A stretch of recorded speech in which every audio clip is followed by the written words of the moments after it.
Thank you very much, Mr. Speaker. Mr. Speaker, I rise to make my contribution to the debate on the Special Prosecutor Bill. Mr. Speaker, during different periods in this Honorable House, I have always called for a review of anti-corruption legislation, the establishment of special courts to adjudicate on corruption cases, and a new prevention of corruption bill. Because Parliament is a microcosm of the general society, Mr. Speaker, similar to what South Africa did during the latter part of the 20th century, I am advocating for a national anti-corruption summit. The purpose of the summit should be get towards trying to elicit sound guidelines from many sectors in the society, in both the public and private sectors, and to develop recommendations aimed at improving the investigation and prosecution procedures, implementing effective and coordinated anti-corruption structures, reviewing the legislation, and enhancing businesses' role in the fight against corruption across society. Which means it would involve businesses, organized religious bodies, the NGO sector, donors, the media, organized labor unions, academics, professional bodies, and public sector. The summit created in South Africa, Mr. Speaker, for example, a powerful platform for the national campaign against corruption through its recognition of the societal nature of corruption, and it acknowledged that the fight against corruption requires a national consensus and the coordination of activities. So today, Mr. Speaker, I am very, very happy that this new St. Lucia Labour Party administration, the Philip J.P. administration, has commenced that new approach to the investigation and prosecution of the corrupt conduct of public officers and public officials. Mr. Speaker, I do not promise to be hot and spicy like those who are presented before me. Tonight, I will be very calm. Mekai parle to douce. I can go on for 40 days and 40 nights speaking about those who have maligned my honor, but I'm comforted by the words of Psalms 47, 1-2, and I quote, "Fret not thyself because of evildoers, for they shall soon be cut down like the grass and wither as the green herb," unquote. Reinforced by my confidence in the promise of God, Proverbs 19:5, and I quote, "A false witness will not go unpunished, and he who breathes out lies will not escape," unquote. Mr. Speaker, I will not spend my time speaking about those who have done this to me or that to me, or try in a way to malign my honor. The Prime Minister and the Minister for Finance recently passed a budget in this Honorable House. During the appropriation bill, he accentuated a number of priorities. He crafted a budget to achieve the following objectives: to place the economy on a path of fiscal correction, to ensure the return to macroeconomic stability in the shortest possible time, to provide support to the sectors of the economy that will provide the impetus to sustain economic growth and development, to provide maximum support to the poor, disadvantaged, and vulnerable in our society, to ensure that the resources of the country are spent efficiently and effectively so that the country and the people receive maximum value for the expenditures incurred. Mr. Speaker, it means, therefore, that in these very turbulent times, we must mobilize the international community for greater support in the form of grants, because there are patent outer limits beyond which we cannot go in terms of borrowing to finance expenditure. And therefore, Mr. Speaker, We must rely on friendly governments, the process of international cooperation to assist the process of development. And so, hard-working people all around the globe who themselves are trying to recover from COVID, and of course, the crisis in Ukraine, monies are scarce. They are confronted with serious curtailment of public sector income, and they would not be favorably disposed to sending monies to jurisdictions that have high corruption perception index. And so we must put our country in a mode for us to mobilize the international community for support, and for them to know that when they send the monies to St. Lucia, it is spent to uplift the people of this country as outlined by the Prime Minister in his last budget address. The purpose of the bill is to provide for a special prosecutor, the investigation and prosecution of the corrupt conduct of public officers and public officials, and the appointment of the special prosecutor. Mr. Speaker, there are loads of studies, I'll put it in that particular context, highlighting the negative impact of corruption on economic growth, investment, poverty, income inequality, sustainable development, and the quality of a country's governance and institutional environment. There is substantial empirical evidence, Mr. Speaker, that demonstrates that corruption negatively affects long-term economic growth through its impact on investment, taxation, public expenditures, and human development. Corruption, Mr. Speaker, also undermines the efficiency of state institutions and decision-making processes. Corruption, Mr. Speaker, also affects the equitable distribution of resources across the population, increasing, like my sister from Sufre said, increasing income inequality, undermining the effectiveness of social welfare programs, and ultimately resulting in lower levels of human development. This in turn, Mr. Speaker, undermines the long-term sustainable development of a country. Mr. Speaker, in this current environment, where we are supposed to put people at the center of public policy, there needs to be greater levels of intervention to improve the situation in the various communities where people are unemployed. We are still reeling from the banana shock, and therefore corruption bleeds a country of vital resources to help fight crime and poverty and other problems that seem to undermine the true and real development of our country.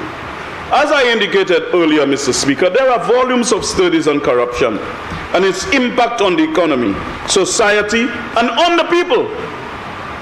Economists have indicated the numerous channels through which corruption adversely affects economic growth. This includes, Mr. Speaker, the following. Corruption distorts incentives, leading to misallocation of resources, as some of my colleagues so eloquently argued during the course of this debate. Corruption distorts talent and resources, including human resources, leading to lucrative, what has been termed rent-seeking activities, or as we say in the local parlance, bobol, rather than productive activities. In this regard, Mr. Speaker, I am aware that we are all familiar with the calypso about wanting to be on some bubble list. Corruption acts as an ineffective tax on businesses, raising production costs and ultimately reducing the profitability of investments. And 4, rent-seeking behavior is also likely to create inefficiencies, fueling a tremendous waste of resources and undermining the efficiency of public expenditure. Mr. Speaker, some years ago, I made it clear in this House, and I referred to an IMF report that speaks to the amount of money that was being lost through corruption. Now, in the case of St. Lucia, My concern is not about finger pointing to pinpoint people and say, listen, you must be dealt with or this one must be dealt with. I am interested in improving the perception people have of us in St. Lucia. Because you see, all this finger pointing, I have never been in it, because I do not want to contribute to those who simply poison the well springs of public opinion, giving others an excuse not to send resources to us because we are the ones busy attempting to point finger and to blame this and to blame that. We must be more patriotic. So let us have legislation where we can investigate and prosecute where necessary. And so it will no longer be about talk and about somebody developing a perception, but doing our business in a way that no one can use as an excuse corruption in our jurisdiction, not to assist with trying to create that improved framework to match our basic need with greater possibilities. The empirical evidence, Mr. Speaker, suggests that corruption reduces the ratio of investment to GDP, investment itself, and retards economic growth to a significant extent. Corruption is also known, Mr. Speaker, to distort the decision processes associated with public investment. Corruption leads public officials to allocate resources less on the basis of public welfare than on the opportunity they provide for extorting bribes such as large infrastructure projects. And we see it in most jurisdictions that the IMF have actually pointed the finger and say that there are elements of corruption. Since most corruption is clandestine, Mr. Speaker, it is difficult to put a dollar value on the effects of corruption on economic growth and development. Notwithstanding the lack of accurate empirical data, it is clear, Mr. Speaker, that corruption has a significant negative impact on resource allocation, resulting in a tremendous waste of resources. Mr. Speaker, it is also clear if we can minimize corruption, then we can increase investment, economic growth, reduce poverty and income inequality, resulting ultimately in enhanced public welfare and sustainable development. Transparency International, which has as its vision a world free of corruption, publishes annual corruption perception indices for countries. And again, the member for Soufrière did allude to it. And there is no need for us to try to refute what is well established in the literature. The Corruption Perception Index computed by Transparency International, Mr. Speaker, ranges from 0 to 100, being 0 being highly corrupt and 100 being very clean. When we left office in 2016, Mr. Speaker, St. Lucia's Corruption Perception Index was 61. The Corruption Perception Index, however, fell significantly to 55 over the period 2017 and 2019, and of course went to 56 in 2020 and 2021, in both years. It means that things deteriorated for us. The perception was not better for us since in the aftermath of the 2016 election. The Corruption Perception Index over the 5-year period of the UWP term shows that the perception of corruption increased significantly by 4 to 5 points on the Corruption Perception Index. What we are doing here is to try to improve that situation so we can mobilize resources. The member from Miku South stands at a point of order. The member is misleading the House. That's not what the information says. We've circulated the document. Again, the member is I don't know what document he's reading. So if you don't know what document he's reading, how are you comparing to what you have circulated? Well, all I can see is the documents I've presented to the House. Well, would it not be what- preferable if you ask him what document he's referring to? It would be appreciated if the member could elucidate the House on what document he's making reference to. I only know of one transparency report. Mr. Speaker, he can go on the internet, you know. The sites are there. No, the member, sites are no, there. no. The House can't go on the internet. No, but that's where I got it from, Mr. Speaker. But- that's where I got the information from. But he's asking that you make it available. Yes, I will. Because make he it has available. made his document available for the comparative purposes. Mr. Speaker, he can go to the site, and before, this is not the first time I have actually presented that data in this honorable House, you know, Mr. Speaker. Member for I have presented it twice Member before. Member for Labrie, I understand what you're saying. I'm not here concerned with the member Mr. Speaker, after my presentation, I Member will... for Labrie, please, when I'm speaking. Yes. I am not here concerned with what the member for Mico South wishes for. The point of the matter is, you have made a reference to a document. He has requested to know what the document is. He's entitled to make that request. That's all I'm saying. Mr. Speaker, thank you for your guidance. But I made it clear again. It's on the internet. It's on the website. Transparency, you can just do a simple Google search. A simple Google search. That's why I got it. It's in cyberspace. But remember, it's not fair when it was his turn that we requested not a Google search, but the actual document, which he provided. So it is unfair to ask him to go on a Google search. You have to provide the document he has requested. Well, Mr. Speaker, I didn't print out any document. No, that's okay. You don't have to provide it now, but you will provide it in Yeah. due course. Yes.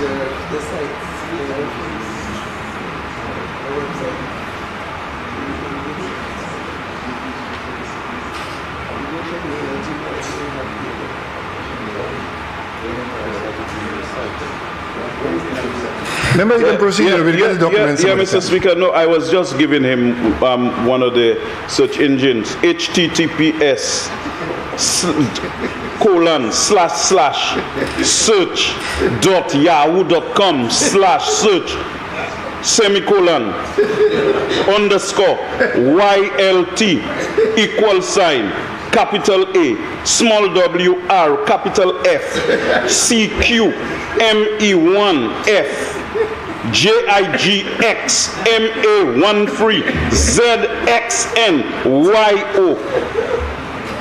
Can go there and he'll get it. He'll get the information, Mr. Speaker. And there is also Corruption Perception Index in St. Lucia 2021. www.statistical.com, statistics 811510. Do you want me to continue with the rest of the sites, Mr. Speaker? Thank you. They have about 352,000 such results, Mr. Speaker. Mr. Speaker, I repeat, when we left office in 2016, St. Lucia's Corruption Perception Index was 61. The Corruption Perception Index, however, fell significantly to 55 over the period 2017 to 2019 and went up to 56 in 2020 and 2021, respectively. The Corruption Perception Index over the 5-year period of the UWP term shows that the perception of corruption increased significantly by 4 to 5 points on the Corruption Perception Index. These indices must be taken very seriously, Mr. Speaker, as investors check the Corruption Perception Index before making decisions on investing in a country. Conversely, Mr. Speaker, bad investors who are desirous of engaging in rent-seeking activities will gravitate to countries in which the perception of corruption increases. That's all I'm saying, Mr. Speaker. We need to clean up our country to deal with perception. I am not suggesting that anybody in this honorable house is corrupt. That's not my job. The special prosecutor and other legal structures will deal with that. That's not my business here. My business here is if we have a perception index of X, we must improve, Mr. Speaker, so that we can... On a point of order, the member is What's the word? What's the point of order? Misleading the House. What's the point of How order? has he done that? Okay, Mr. Speaker, we've made this a document in the House, which he's not given. In the document, there are two numbers. There is what's called your He has already stated he's not quoting from this document. It is a document because No, you can't say that. He has said it's not, and he said he will provide the document to the House. I have ruled on that. But coincidentally, Mr. Speaker, some of the numbers you're using are ranking here. All I'm saying, Mr. Speaker, when we're quoting this document, there are two guides. There is first what your score is, and then there is what your rank But is. again, member from Mico South, he has not stated he's quoting this document. So how can he proceed to continue if we can't? Because I've given him permission to proceed on the basis that he will provide the document he's quoting from to the House. Yes.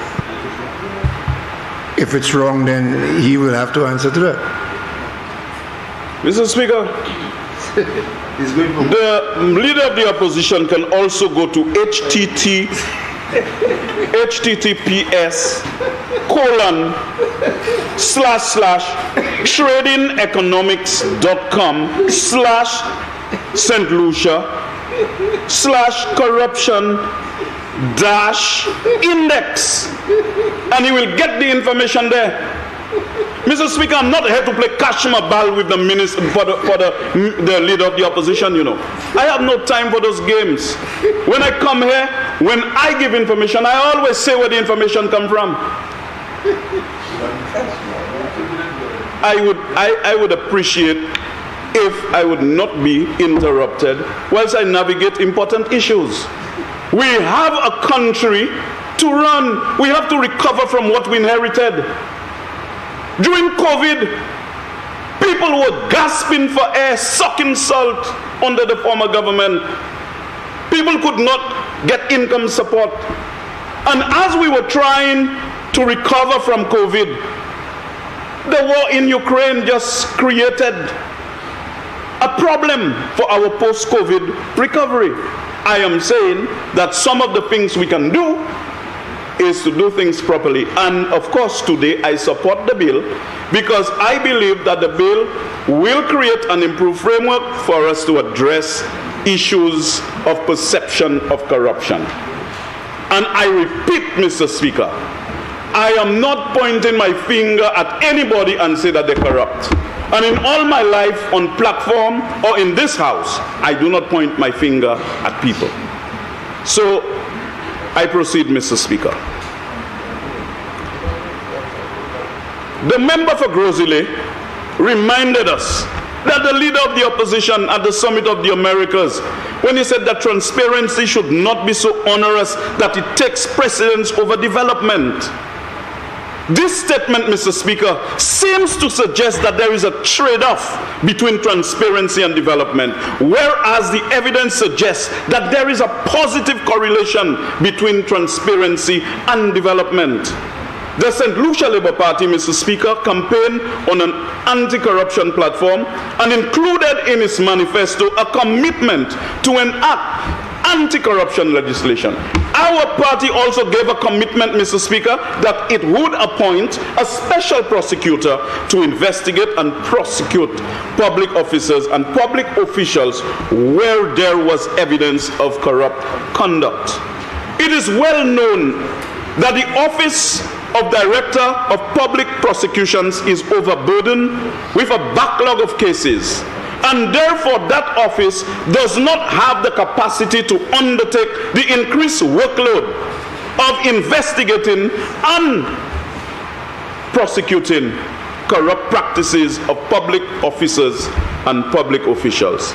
The establishment of an office of special prosecutor with the appropriate dedicated staff and resources is being recommended under this legislation to investigate and prosecute acts of criminal conduct. Mr. Speaker, it is clear that there was a major outcry about some of the allegations of corruption, and the public are demanding that action be taken swiftly if there is evidence to corroborate these allegations. Simple. I believe, Mr. Speaker, that there are times people just point the finger and accuse people of being corrupt. if there is a process where we can deal with those things and to clear people, I think it is going to be good for the reputation of this country. It is important to note, Mr. Speaker, that the special prosecutor is a public office and does not take instructions from any political functionaries, Mr. Speaker.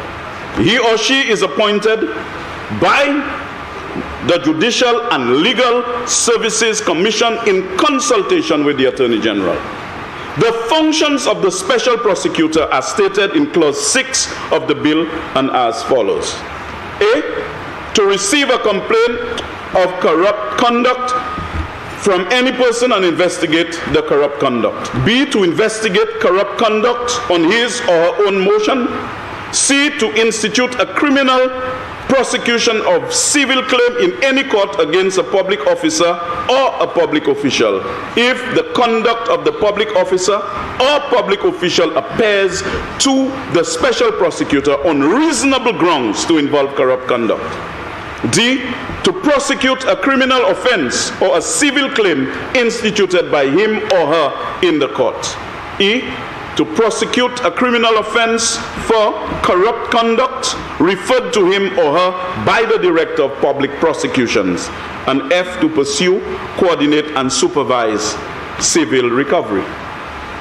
2, Mr. Speaker, the special prosecutor may investigate and prosecute a public officer or a public official for criminal offense or prosecute a civil claim for corrupt conduct committed by a public officer or public official in the course of his or her public office or public duties under an enactment, and for this purpose the special prosecutor is deemed to have the authority to investigate, institute, carry on, or do any other thing and exercise any other function under the enactment. Mr. Speaker, it is clear, based on the functions of the special prosecutor, that our government has taken a most judicious, impartial, and responsible approach to dealing with corruption. And we are not a government which will engage in a witch hunt or engage in political victimization. This is not the purpose of this piece of legislation, to go after anybody. My interest here is to ensure that the allegations are not correct, so that when people want to support our development, they know they are sending money to a jurisdiction that is not corrupt. Mr. Speaker, we do, however, believe that if public officers or public officials engage in corrupt conduct, then they should be prosecuted, as these officers have essentially engaged in diverting resources for their benefit at the expense of the taxpayer. The bill also requires accountability on the special prosecutor to Parliament, as the holder of the office is required to, within 3 months after the end of each financial year, to prepare and deliver to the Attorney General a report of the work of the special prosecutor and the staff of the special prosecutor during the financial year. The Attorney General shall cause a copy of the report to be laid before Parliament. Mr. Speaker, corruption is a very serious issue, as it effectively undermines economic growth, development, and deprives the state of much needed resources that can be used for education, health, fighting crime, and reducing poverty and income inequality. We must send a strong message, Mr. Speaker, that corruption is bad, and public officers and public officials who are found guilty of engaging in such practices should be punished. So, Mr. Speaker, as I close, I want to accentuate that for me, as a member for Labrie, for me as the Minister for External Affairs, I am interested in this piece of legislation to improve the perception people have of us in the outside world. We cannot rely on St. Lucia simply beautiful, where people will say, oh, St. Lucia is a beautiful place, I'm going to send resources to St. Lucia. Nous savons nous c'est wa vet Liverpool, nous ne pou mettez affaires nous en ordre. We must give nobody any excuse to point at our country and say our country is more corrupt than other countries, or our country is corrupt. Because, Mr. Speaker, I do not embrace the view that we are out of the ordinary in any situation of corruption. We just have to ensure that we can prove to the outside world that we're not a corrupt jurisdiction. And we can only do it by putting the proper legislation in place and to ensure we send a signal to the outside world that it is okay to invest in this country and it is okay to send grant funding to us, as we need to finance our budget so that we can reconcile the difference between borrowing and, of course, grant funding. Mr. Speaker, I therefore give this bill my fullest support, and may God continue to bless this government and continue to anoint the Minister for Finance with the wisdom required to navigate the turbulent period that we're in. I yield the floor, Mr. Speaker.